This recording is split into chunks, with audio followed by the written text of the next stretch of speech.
So this is the introduction to using the quotient property of radicals, and I'm taking this into two different sections as well. So if you want to refer to your textbook, you can. Within these examples, they're all going to be set up the same way.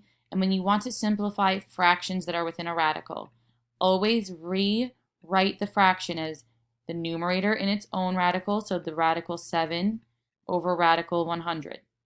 This allows you to have a better understanding of what can be simplified within a radical or what can't be. So in the numerator, I see the radical 7, and 7 is also a prime number.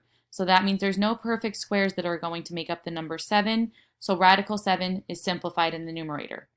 Now I'm looking at the denominator, and I see the square root of 100. And you should know that 100 is a perfect square, so the square root of 100 is 10. There's nothing else you can do to simplify this fraction, so your final answer is the radical 7 over 10.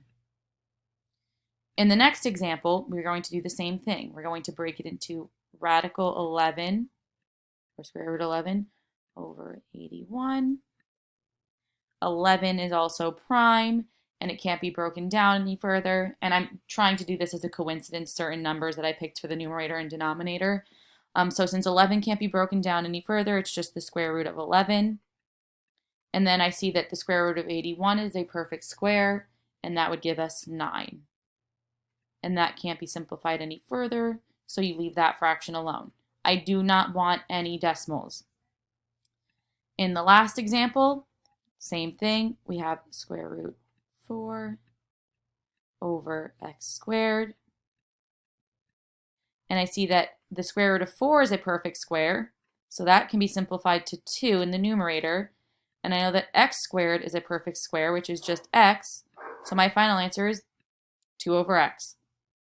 That's the only focus I'm going to have for your homework. In the next video, please be prepared to take notes and recall a lot of this information.